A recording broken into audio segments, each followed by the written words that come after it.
আগামীকাল পে কমিশনকে ডেকেছেন প্রধান উপদেষ্টা।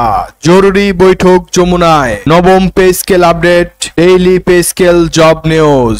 দেশ জুড়ে আলোচনার কেন্দ্রবিন্দুতে থাকা নবম জাতীয় পে স্কেল নিয়ে বড় খবর পাওয়া গেছে।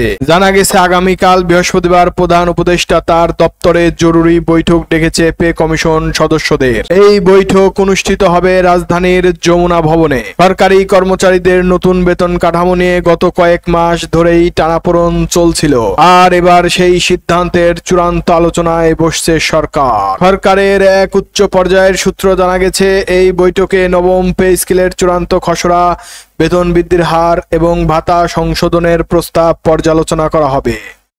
বিশেষ করে দ্বিগুণ বেতন নাকি সুবিধা কমানো, এই বিতর্কের সমাধানই আগামীকালের এই জরুরি বৈঠক। পে কমিশন সূত্রে জানা গেছে, নতুন স্কেল গ্রেড ভেদে 60% থেকে 100% পর্যন্ত বেতন বাড়ানোর প্রস্তাব দেওয়া হয়েছে। তবে মহার্ঘ ভাতা, উৎসব ভাতা ও চিকিৎসা ভাতার ক্ষেত্রে কিছু পরিবর্তনের সম্ভাবনা রয়েছে।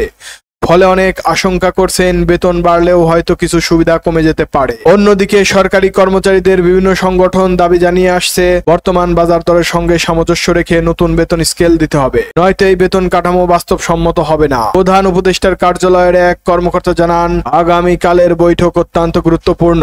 এখানে কমিশনের প্রস্তাব, অর্থ মন্ত্রণালয়ের মতামত এবং বাস্তবায়নযোগ্য দিকগুলো একসঙ্গে বিশ্লেষণ করা হবে। এরপরই চূড়ান্ত সিদ্ধান্তে প্রধান উপদেষ্টার অনুমোদনের জন্য পাঠানো হবে।